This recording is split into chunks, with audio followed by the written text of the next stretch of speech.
too complex.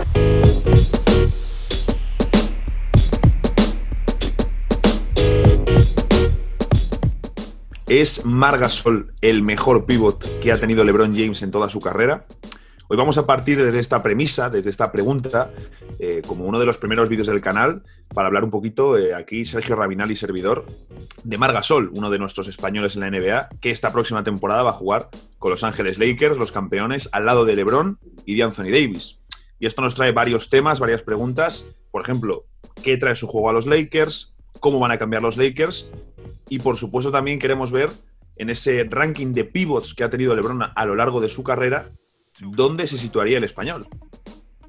Bueno, la realidad es que LeBron nunca ha tenido un jugador de las características de Marc Gasol a su lado, y siempre o casi siempre ha triunfado junto a un interior que tenía o un rol más o menos secundario o que tenía unas funciones pues más limitadas, como podía haber sido este último año Dwight Howard y Jamal Magui, que si bien no eran una principal referencia en el juego de los Lakers, sí que tenían esa función como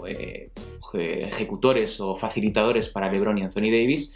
que fue fundamental en el éxito de los Lakers. Aquí yo creo que tenemos una pregunta bastante importante a resolver, y es definir mejor qué es un interior, qué es un jugador, un center, un power forward, y si dentro de toda la lista de jugadores que ha tenido LeBron a lo largo de su carrera podemos incluir a ciertos jugadores que, si bien podrían estar dentro de quizás esa lista, como puede ser Chris Bosh, como pueden ser Kevin Love, que si bien eran interiores, pues también juegan por fuera. Sí, al final, cuando estábamos haciendo la lista, había varios nombres que teníamos esa duda, ¿no?, de si entran o no, pero claro, Anthony Davis, Kevin Love, Chris Bosh, incluso Udonis Haslem, les hemos dejado fuera porque, aunque en muchas ocasiones han hecho de pívot principal o de único interior, se debe más quizás a la modernización del juego, al estilo del propio equipo. Miami también, que tenía unos quintetos muy pequeños donde incluso el propio LeBron era el que ejercía de ancla defensiva. Así que todos estos casos los hemos dejado fuera y vamos a mirar quizás más al pívot más tradicional, por así decirlo, o al más 5, por así. Entonces, hemos sacado primero una lista de los pivots que ha tenido al lado LeBron James. Creo que solo hemos hecho una excepción, porque es el jugador que luego ha hecho más de 5, que es con Tristan Thompson. Y la lista, bueno, pues es cuanto menos curiosa. Tenemos a Zydrunas Ilgauskas y Anderson Varejão como los mejores pivots de su primera etapa en Cleveland Cavaliers, donde también coincide con Shaquille O'Neal. Pero es una versión de Shaq que promedia 23 minutos por partido en los Cavaliers y ya pues es una sombra en comparación de lo que era antes. Luego en Miami le vemos con Chris Andersen, y ya en la etapa de Cleveland, en la segunda etapa de los Cavs, Timofey Mozgov, Channing Frye como ese 5 abierto tirador que fue muy importante con Tyronn Lue, Tristan Thompson, por supuesto, y como decía antes Sergio, teníamos a Jamal Magui y a Dwight Howard esta última temporada en los Lakers. Dentro, yo creo que de esta lista lo que podríamos establecer es como 3 categorías. Pasaba por ahí, que es probablemente jugadores como Anderson Varejão, Christian Andersen, Mozgov un poco y Magui, que realmente cumplían su función pero no iban más allá. Luego un fracaso estrepitoso como pudo ser el de Shaquille O'Neal, que ya estaba de vuelta completamente cuando llega a los Cavaliers, apenas, como decías, 23 minutos. Creo que es el cuarto o el quinto máximo anotador con 12 puntos por noche. Y luego gente que realmente sí que ha tenido un papel fundamental en los equipos de LeBron, como pueden ser Tristan Thompson, incluso Dwight Howard en estas últimas finales y en los playoffs, que creo que pese a sus limitaciones cumplió un buen papel. Y para mí creo que el que mejor ha estado o que mejor se ha adaptado al juego de LeBron en su contexto concreto histórico es Zydrunas Ilgauskas, que para mí es el mejor. Luego lo iremos analizando un poco, pero probablemente el que más le aportó a LeBron en esa primera etapa en los Cavaliers. Eso ya hemos hablado alguna vez, no en el canal evidentemente, pero de lo que nos gustaba Ilgauskas, de lo bien que funcionó al lado de LeBron, pero claro, ya que tengas que quedarte con Ilgauskas como potencialmente el mejor compañero de LeBron en su primera etapa de Cleveland, dice bastante, ¿no?, de los compañeros que tuvo alrededor y del trabajo que hizo la directiva. Partiendo de esta lista es donde añadiríamos a Marc Gasol y entramos en la parte de qué trae Marc Gasol a los Lakers y al juego de LeBron James. Y evidentemente el Marc de ahora es un Marc que hay que comprender. Va a hacer 36 años en enero, viene de 2 temporadas, la 2018-2019, en la que gana el título, que es la más exigente a nivel profesional, el traspaso, salida de Memphis por primera vez en su carrera, muchísimos minutos hasta el final de la temporada por las finales y luego además un mundial en donde ya vimos ese plan de, digamos, de restricción de minutos con Scariolo para que llegase listo para las semifinales de Australia. Y luego una temporada, esta última, donde ha tenido problemas físicos, lo hemos visto Sergio durante todo el año. Marc no ha podido coger el ritmo, ha tenido diferentes lesiones y luego en Disney no tuvimos la mejor versión del español. Entonces llega cumpliendo prácticamente 36 años, pero aún así tiene una serie de habilidades donde podemos englobar principalmente pase, tiro y defensa, más allá del liderazgo que luego hablaremos, que son muy interesantes para el juego de LeBron James. Totalmente, es que la última temporada de Marc Gasol yo creo que es una de estas en las que se mira en retrospectiva y se borra del palmarés del jugador porque realmente estuvo prácticamente todo el año lesionado, atesorando problemas musculares en las piernas y eso pues al fin y al cabo, incluido pues el parón de varios meses, pues no le vino de la mejor manera al jugador español. Yo creo que en este contexto de los Lakers sí que puede aportar mucho más, quizás al nivel de lo que vimos en los playoffs de 2019, en donde realmente Marc fue el ancla defensiva y ofensiva de esos Toronto Raptors campeones. Y como bien decías, tenemos esos 3 puntos, el pase, el tiro y la defensa. Y yo quizás añadiría una parte que es, yo creo, fundamental a la hora de entender a Marc, y es lo que normalmente se llaman intangibles, pero que a día de hoy, gracias a la estadística avanzada, podemos mesurarlos, podemos contabilizarlos, como pueden ser las screen assists, las asistencias a través de los bloqueos directos, que es, sin ir más lejos, es poner un bloqueo y que esa misma pantalla facilite a ese jugador con balón la posibilidad de anotar canasta. Marc Gasol ha sido uno de los mejores en este sentido durante los últimos 5 o 6 años y en la última etapa en Toronto fue fundamental, especialmente en esa serie contra Boston Celtics, donde destacó dentro del contexto de playoffs. Creo que, como bien decías, el tema del pase va a ser fundamental porque no es un jugador con el que LeBron esté acostumbrado a jugar, no es un pivot al uso, porque estamos hablando de un point center, un jugador al que le puedes dar el balón y que él mismo sea el sistema, el que interpreta, el que lee y el que ejecuta o encuentra la situación más propicia. En ese sentido, yo creo que una de las claves con Marc es entender su forma de comprender el juego, porque él siempre, esto lo dicen algunos periodistas americanos, que es la forma correcta de jugar, el right way to play, que sería más bien como resumirlo diciendo que siempre se puede dar un pase de más, y eso en un equipo de LeBron que juega a dividir y doblar es fundamental. Y de hecho, además, eso le va a venir muy bien a unos Lakers que, oye, hombre, ellos traen principalmente a Dennis Schroeder para suplir la baja de Rajon Rondo, pero los Lakers también tenían el problema de cuando no está LeBron en pista, Rondo, que ya tenía 34 años y muchos problemas de lesiones, ¿quién es el jugador que está generando ofensiva, no? Entonces, en ese punto Marc les va a venir muy bien porque es un tipo que va a permitir fluidez en ataque y que va a permitir que el equipo funcione. Luego, además, el año pasado es cierto que tienes a Davis, que es un pívot que puede tirar, pero, hombre, no te interesa dejar a Anthony Davis en una esquina, ¿no? A ti te interesa que funcione de ejecutor, que esté en la media distancia, que funcione cerca del aro y que con esos movimientos en los de 1 o 2 botes, no más, ya lance a canasta y consiga puntos. ¿Qué van a tener también con Marc Gasol? A uno de los mejores pivots tiradores de toda la NBA. Es cierto que en Disney tiró muy mal, un 18,5% en triples, que, como decimos, estuvo muy flojo en Disney. Él comentó, por ejemplo, en la entrevista con Ibai Llanos, dijo que también al sentirse lejos de su familia no se sintió cómodo, que le costó funcionar. Y eso, por ejemplo, en Los Ángeles ya no solo es que vaya a estar con su familia, sino que va a jugar en el equipo donde su hermano ganó, donde su hermano es una leyenda, y en la ciudad donde también vive su hermano con su familia. Entonces, entendemos que todos estos puntos también suman para que Marc Gasol se sienta cómodo en Los Ángeles Lakers. Por supuesto, también el factor de jugar al lado de LeBron y en los Lakers campeones seguro que es un factor motivacional. Pero hablando del tiro,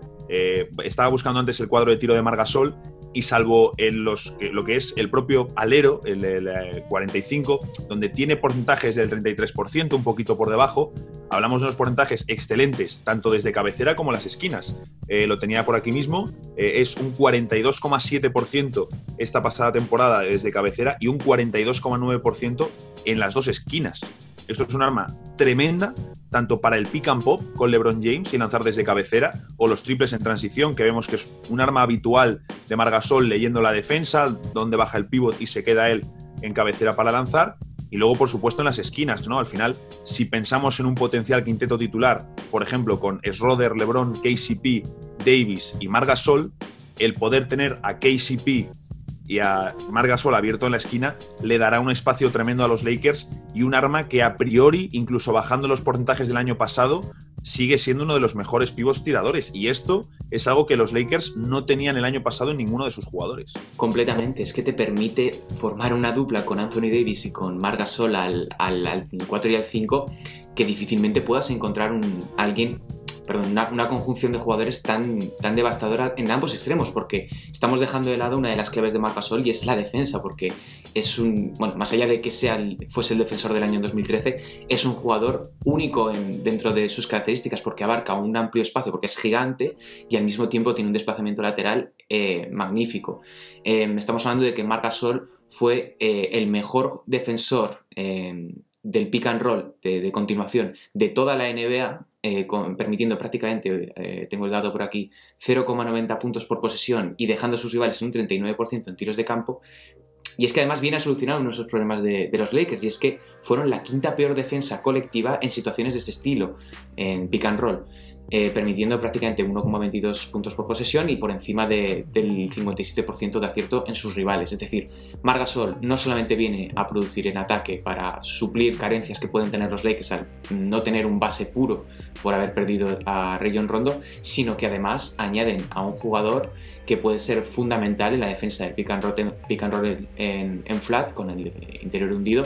y que les puede catapultar en playoffs a conseguir o repetir su éxito, que sería increíble, o bien hacer un papel mucho más que digno. Y yo creo que esto es fundamental teniendo en cuenta que los Lakers han perdido piezas clave, como pueden ser Danny Green, y a cambio han ganado otras, también es cierto, pero que les va a ser mucho más complicado mantener ese nivel defensivo que ha sido la llave que les ha permitido ser campeones en una temporada tremendamente complicada para todos los equipos.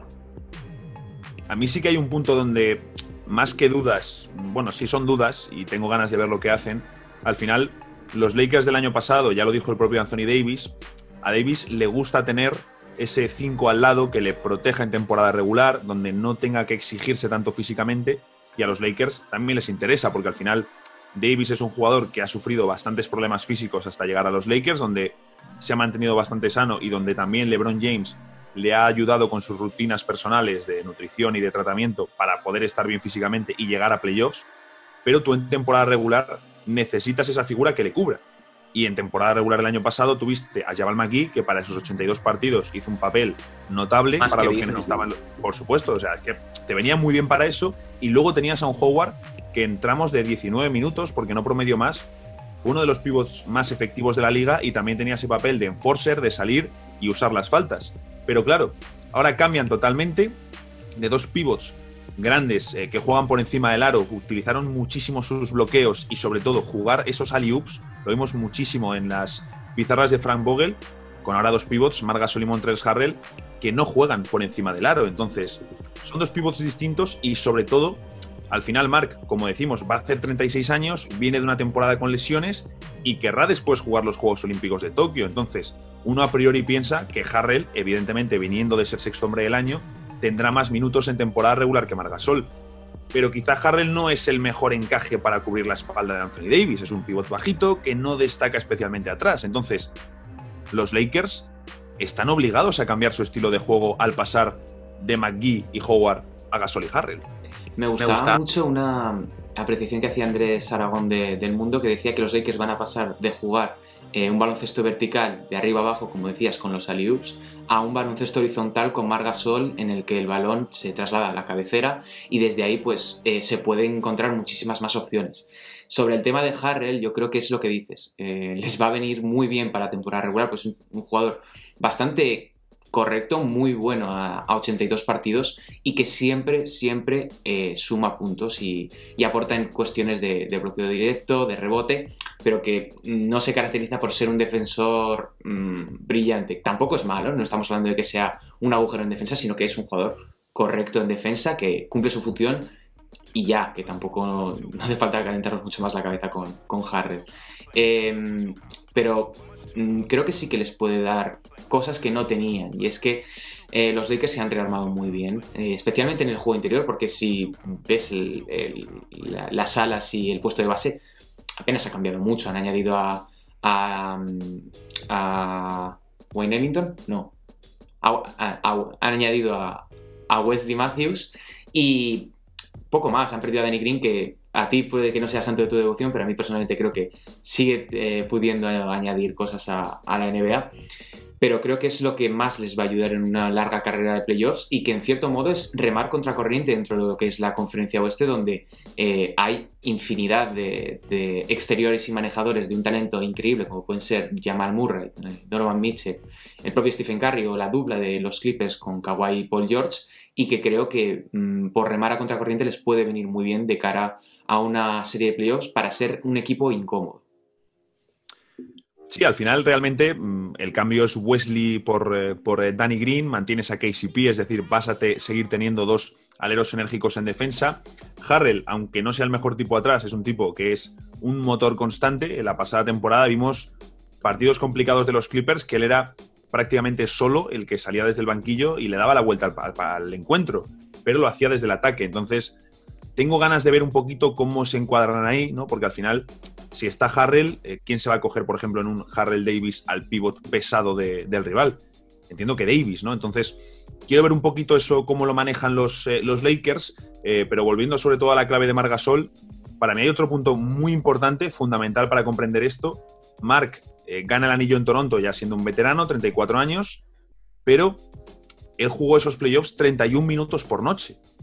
con los Toronto Raptors. Los Lakers no van a utilizar 31 minutos por partido a Marc Gasol en playoffs, porque usará más Anthony Davis de 5, la fórmula de Markieff Morris al 4 y Davis al 5 funcionó muy bien, vas a tener a Montrezl Harrell también, entonces no va a haber 31 minutos por partido para Marc Gasol en los playoffs cuando lleguen los Lakers. Entonces, joder, es que al final Marc Gasol llega a estos Lakers para ser el sexto, séptimo jugador, porque por delante van a estar LeBron, Davis, Schroeder estará por delante en minutos, KCP, Wesley Matthews, alguno a lo mejor se puede colar en función de quién sea el rival, pero por supuesto ya no es esa referencia, no es lo que era en Memphis. En Toronto ya vimos ese papel diferente que va a replicar en los Lakers, pero en cuanto a minutos y en cuanto a pedirle aportación de que tiene que estar todas las series jugando muchísimos minutos y haciendo todos los partidos numerazos, eso no se lo van a pedir los Lakers. Y esto para un jugador de casi 36 años, oye, tanto para Lakers como para Marc, es una bendición. Yo creo que hay dos puntos clave con la llegada de Marc a los Lakers. Yo creo el principal es que les va a dar una identidad tanto de juego como colectiva, porque es uno de los veteranos más respetados dentro de la NBA por su valía como jugador y por lo que es fuera de la cancha. Y en segundo punto, yo creo que sí que les puede venir. Yo discrepo, yo creo que en series concretas de playoffs puede ser fundamental. O sea, imagínate lo que puede hacer Marc Gasol en una serie contra Denver Nuggets, ahora que han perdido a Mason Plumlee, que era un backup center bastante adecuado a las características que tenían los Nuggets. O qué pueden hacer contra unos Golden State Warriors, por ejemplo, que si bien han conseguido a James Wiseman en el puesto 2 del draft, estará lejos de ser una amenaza a 7 partidos. Y probablemente acaben, como bien decías, jugando más minutos con Markieff y con Anthony Davis al 4 y al 5, pero yo creo que les ofrece diferentes alternativas y la posibilidad de no ser tan predecibles como podían haber sido en estos playoffs, donde creo que va a ser la clave para el éxito de los Lakers, ser capaces de encontrar, de sorprender a sus rivales y de plantear formatos tan diferentes que el rival no sepa qué es lo que se va a encontrar, no solo al siguiente partido, sino al siguiente cuarto. De hecho, ya vimos cómo precisamente esa habilidad de los Lakers, quizá no de tener el banquillo de mayor calidad, pero de tener muchos recursos, porque tenían al final muchos recursos en el banquillo, permitía siempre lo que tú dices, ¿no? Sorprender al rival, utilizar diferentes formatos. Y ahí, evidentemente, Marc les da el punto de tener ese cuerpo grande. Por ejemplo, es que Nikola Jokic, cuando posteaba a Davis en playoffs, le metía para abajo y por una diferencia de tamaño podía con él, por muy buen defensor que sea Davis. Así que, Marc Gasol evidentemente es un cuerpo grande, puede tirar en ataque, les da muchas cosas y evidentemente su IQ, su liderazgo, la valoración que hizo LeBron James de los jugadores españoles y su inteligencia, todo esto viene a aportar muchísimo Marc Gasol, así que evidentemente por ahí es un punto enorme para los Lakers. No sé si quieres añadir algo de su IQ o liderazgo, o pasamos ya directamente a hacer nuestro top 5 de pivots de LeBron James y por dónde cuadraríamos a Marc Gasol sin haber debutado todavía con los Lakers. Bueno, yo creo que sin haber debutado con los Lakers, con todo el respeto del mundo hacia el resto de jugadores de la NBA, que probablemente sean infinitamente mejores de lo que podamos ser nosotros como jugadores, seguramente, yo creo que sin haber jugado un solo minuto ya forma parte al menos mínimo de un top 3. Y yo si tuviese que hacer un top 5, únicamente con lo que hemos visto de LeBron en todos estos años, en el primer puesto primerísimo tendría que estar Ilgauskas, al segundo pondría a Tristan Thompson, es duro de decir esto, y en el 3 a Channing Frye, cuarto Chris Andersen y en el quinto Dwight Howard, porque pese a las faltas que cometía de manera reiterada en defensa, creo que hizo un papel bastante digno en los playoffs y que merece ese reconocimiento. Yo voy a empezar en el número 1 con Tristan Thompson, porque soy muy fan de ese trabajo oscuro que hacía en los Cavaliers. Le dio muchísimo a los Cavs, así que le pongo en el 1. En el 2 Ilgauskas, es decir, es que ahí tampoco hay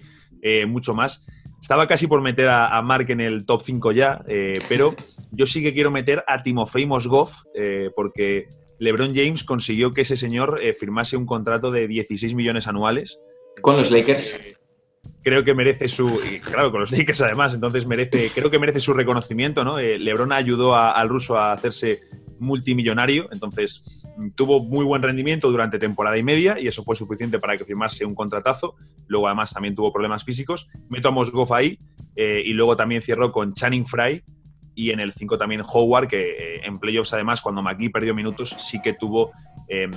pues ese papel de stopper, sobre todo con Nikola Jokic, y se intentó meter, ¿no?, en su cabeza y sacar a un jugador más joven y conseguir que los Nuggets no estuviesen tan cómodos desde su generador. Así que con esto llegamos al final del vídeo, con nuestro top 5 de pivots de LeBron James. Veremos cuando termine la próxima temporada, que todavía queda mucho, dónde podemos meter a Marc Gasol en esta lista, en este top 5, pero los dos estamos convencidos que desde luego puede terminar en el top 3 sin ningún problema.